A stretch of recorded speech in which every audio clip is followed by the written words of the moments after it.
I don't know if anyone else has noticed this, but the characters have been getting stronger and stronger with each new hero batch.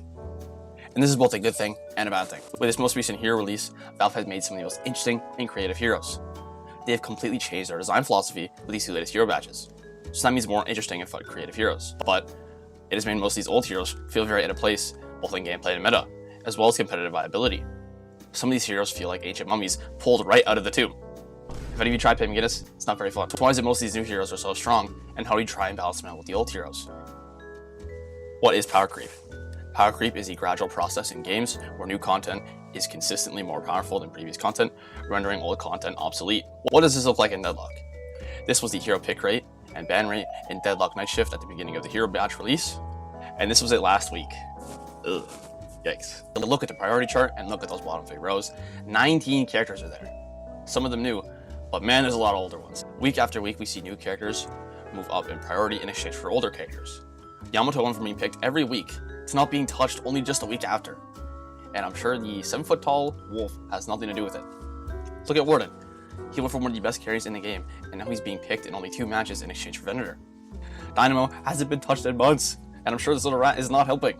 But what is it exactly that these newer characters have that the old ones don't? It's 3 things: crowd control, movement, and consistency. First, let's look at Silver, who replaced Yamato. Silver was the 3rd character released, and is currently being used as a frontliner. She has good gun damage with the 3rd best bullet damage in the game. She has consistent damage with her 1, Slam Fire, as well as built-in percent damage, which is very good in Deadlock. Her 2, Boot Kick, is a leap that really stuns your opponent.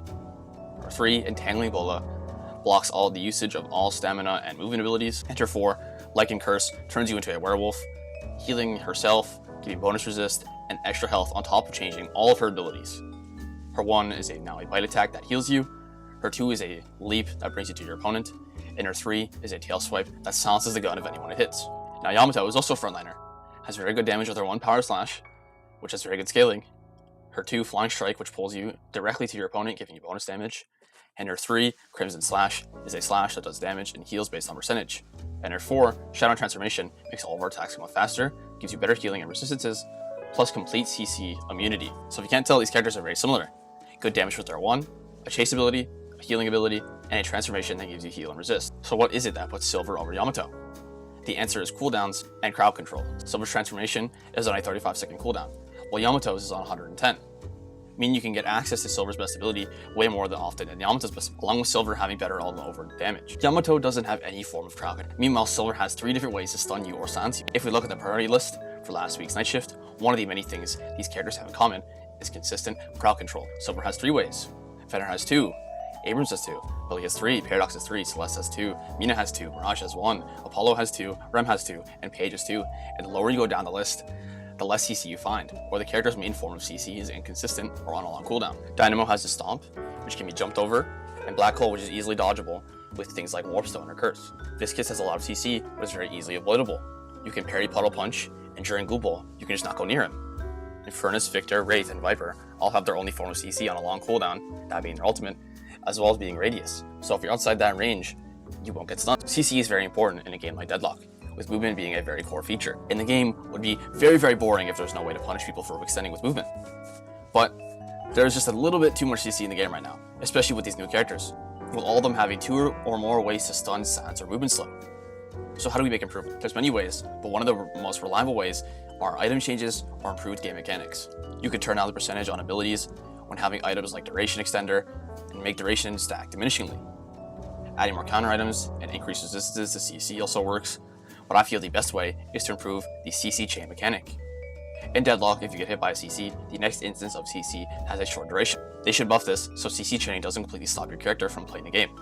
At max CC chain, you only get 20% buff resistance, but by the time that resistance kicks in, you've already been hit by 7 different forms of CC, and you're probably already dead. Because the only way to not get obliterated by CC and get chained is to have good movement or be able to avoid the CC completely. Movement is the second reason why a lot of these older characters feel so out of place. A lot of them are very non-mobile, meaning they are very susceptible to getting dived and getting CC'd.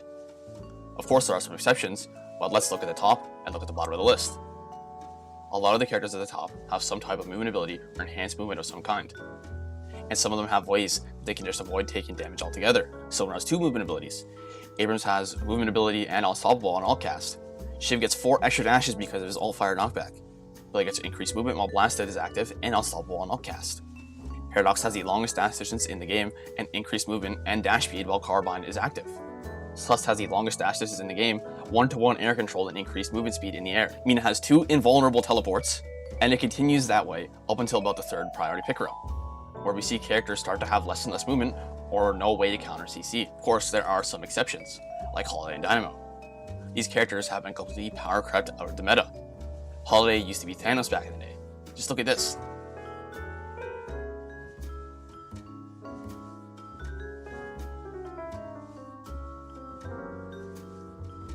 After a lot of nerfs, what makes Holiday good now is her mobility and her ultimate ability, which basically is a free pick. But now, characters like Celeste have Holiday movement constantly active, and Paradox ult is just better and on a shorter cooldown. Dynamo used to be a very popular pick back in the day. But now, the sheer amount of healing and the utility these new characters provide, he is just completely outmatched. Black Hole is on a very long cooldown and is not a very consistent ultimate because it can be dodged or cursed. His stomp can be jumped over, and his invulnerable teleport is slow and predictable, and his healing aura only works in small radiuses around. Now let's look at someone like Rem. Rem's ult disables movement, can go through walls, has built-in unstoppable, and has a radius of 25 meters, meaning he's basically always guaranteed to hit 1.